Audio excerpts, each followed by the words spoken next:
एक बड़े से गड्ढे में गिर जाते हैं। 5 में से 3 मेंढक गड्ढे में गिर गए तो ऊपर 2 बचे। अब गड्ढे में गिरने के बाद वो तीनों मेंढक ऊपर चढ़ने की बहुत कोशिश करते हैं, लेकिन वो गड्ढा बहुत बड़ा था। उस गड्ढे से बाहर निकलना इतना आसान नहीं था। अब गड्ढे के ऊपर जो 2 मेंढक बचे हुए थे, वो गड्ढे के अंदर देखकर उन तीनों मेंढकों से कहते हैं कि अब तुम तीनों इस गड्ढे से कभी बाहर नहीं निकल सकते हो। ये बहुत बड़ा गड्ढा है, तो तुम्हारा कोशिश करना व्यर्थ है।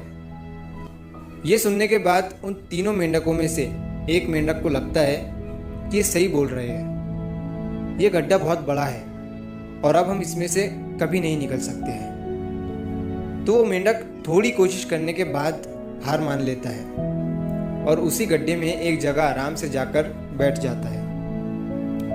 अब बाकी जो 2 मेंढक थे वो अभी भी ऊपर चढ़ने की कोशिश कर रहे थे।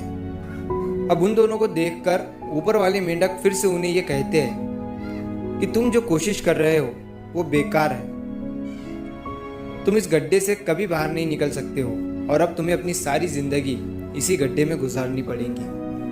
अब ये सुनने के बाद जो 2 मेंढक कोशिश कर रहे थे ऊपर चढ़ने की, उनमें से एक और मेंढक को ये लगता है कि ये सही बोल रहे हैं।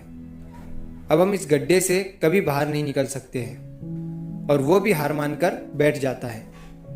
लेकिन अभी भी उनमें से एक मेंढक ऊपर चढ़ने की कोशिश कर ही रहा था। ऊपर वाले 2 मेंढक उसे भी कहते हैं कि क्या तुम्हें सुनाई नहीं दे रहा है? उन दोनों ने हार मान लिया है और तुम अभी भी ये सोच रहे हो कि तुम इस बड़े से गड्ढे से बाहर निकल सकते हो।